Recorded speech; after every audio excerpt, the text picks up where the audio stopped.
Hello, family, and welcome to another episode of Role Model Makers Experts Cafe. I'm your host, Dr. L, the Parent Whisperer. And today with me, I have an amazing lady, Miss Kathy James. I hope I said the name right. Kathy has been a great community member. I love how she shows up in the community and her energy level and what she does. So I thought that our parents should know about what she does because we are seeing more and more of it in the society and it needs to be addressed and you need to be aware of it. So Kathy, welcome to the show. Thank you for being here. Thank you, audience, for tuning in. Can you tell them a little bit more about who you are, what you do, and why this topic is important? And then we'll go from there. Sure. First of all, thank you for having me. I'm honored and appreciative. And for me, a little bit about myself. I am a resiliency mindset and mental health speaker, trainer, and coach. And my passion in these topics and these areas are driven by the moments that I felt the least resilient and successful in my life and my personal experiences as a young woman. And you see, growing up, both of my parents were addicted to drugs, and the home was full of violence and destructive cycles that carried on through generation to generation, and not much financial stability as either. And as you can imagine, when you grow up in that type of environment, you start to take on those characteristics and those habits for yourself. And I did that. I became a teen mother at 16, a borderline alcoholic by the age of 19, and I was just a ball full of rage. I lived in a soup of negativity for years, just thinking that was normal and couldn't see any way past anything beyond what my current circumstances were. Thankfully, some amazing individuals showed me that there was a different path, and they looked past my hard exterior and started sewing into me. And there are many men and women that have been that for me along the way, hence why I want to give back. But there were moments where I was relying on government assistance, and I was very ill educated, even to the point where I could not confidently read a children's book like Curious George to my 4-year-old son. And so there was a lot of healing to be had. There was a lot of growth that needed to take place, and I was avoiding my pains. So I was masking them with fear and searching for the answers in all the wrong places. But when I started on my journey, I started to heal and I started to grow. I started to little by little to grow my own skill sets, learning how to read more confidently. And then that desire grew into a desire to, okay, well, instead of jumping from job to job, maybe I needed, consider something more stable and consistent. And so I started taking on new skills to help to grow into or to land a career, if you will.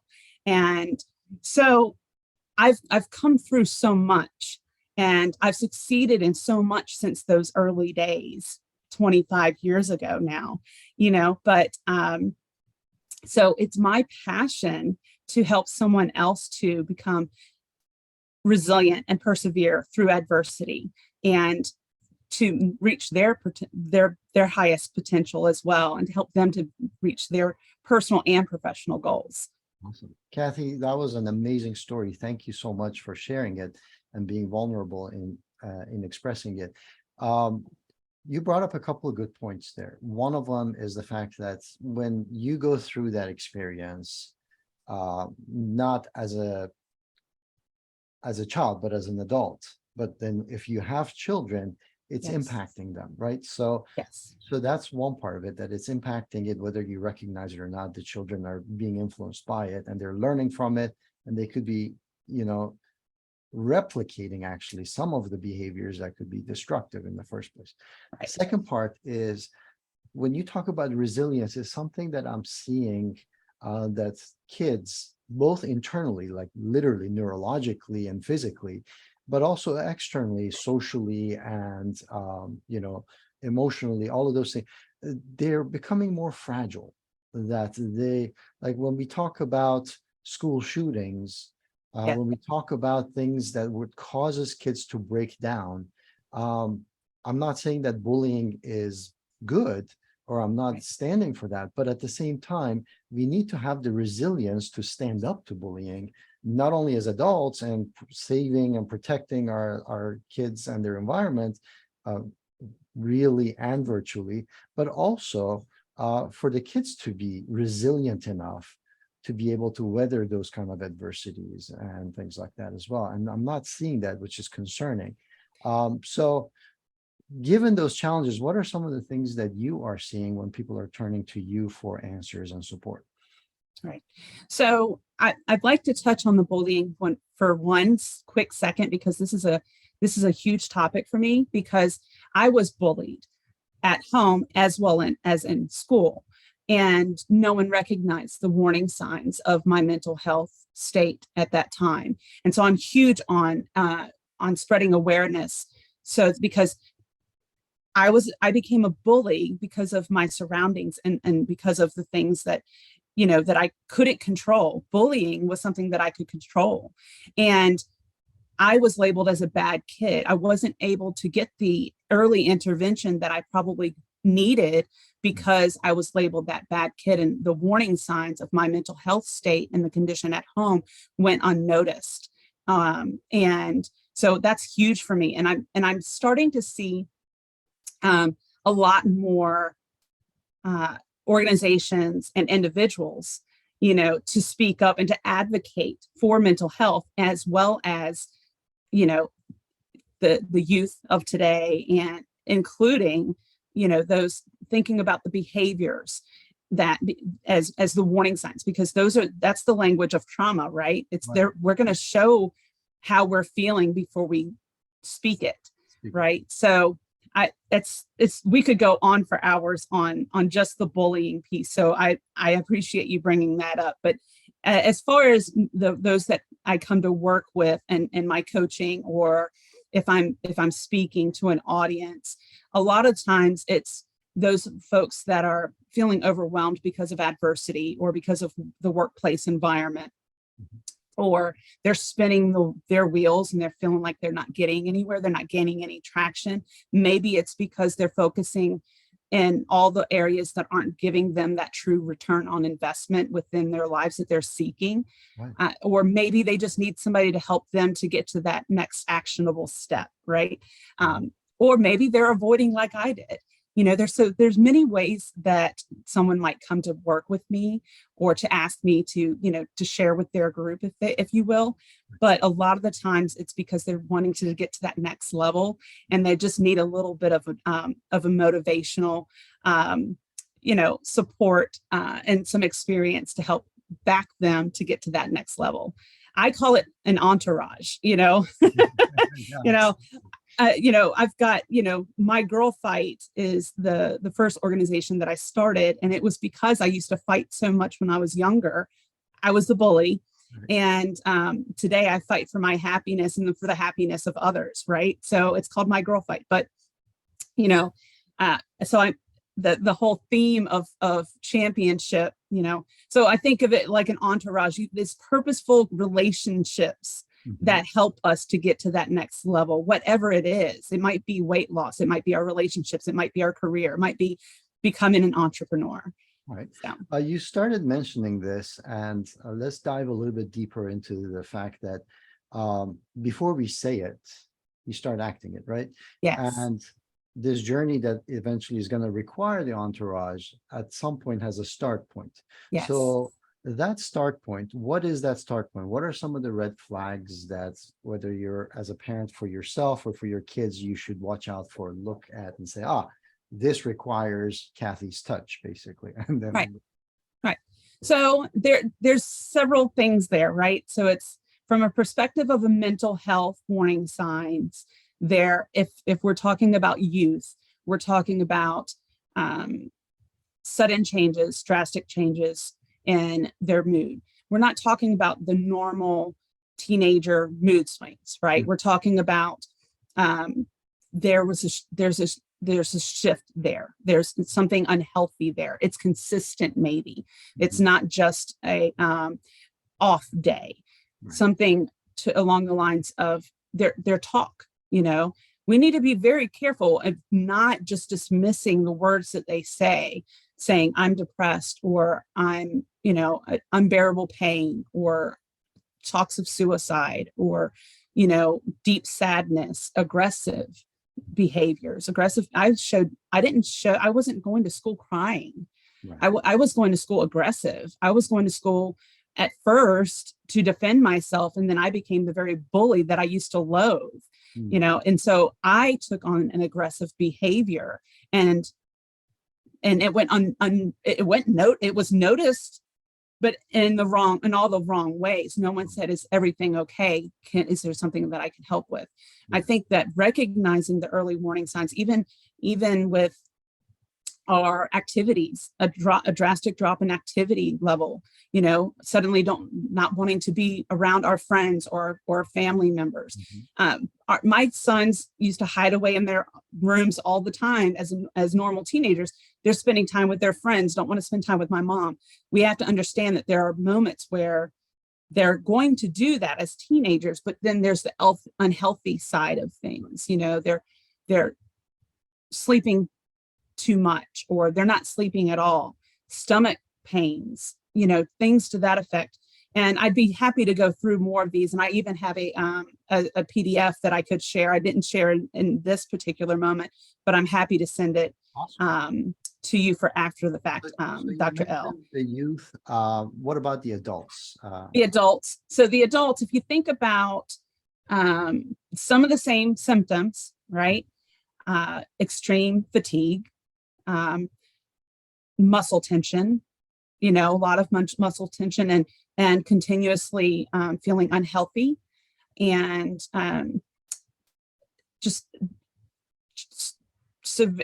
huge shifts in behavior, and whether it's aggressiveness or sadness, or and then of course we have to be mindful of our own thinking as well. If we're considering harming ourselves, we need to take that very seriously as well, and not dismiss it within ourselves, because that's a huge warning sign that something is deeper. And I don't want anyone to ever have to get to that point. And if you are in that position, then I strongly urge you to seek out the help that you need. There's a crisis hotline out there, very simple to remember, 988.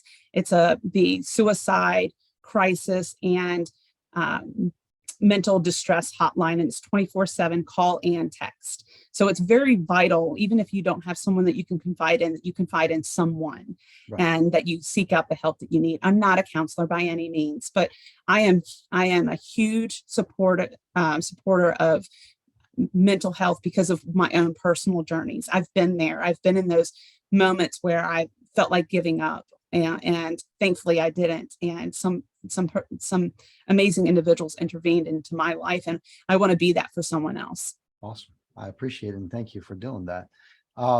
Kathy, I know that time is short, and I'm going to talk a little bit about how people can access more of the wonderful stuff that you have. But for those people who are listening and watching this, what would be the one tip, the thing that they could do from what they could start implementing from watching this video that could kind of turn things around, improve resilience, and move them forward in their lives? I think it's going to be vital for them to have that entourage, right? That's something that they can immediately start to work on.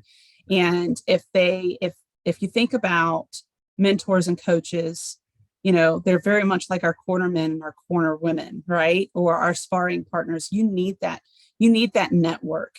And if you need that network and you don't have one, then I offer myself up for that, right?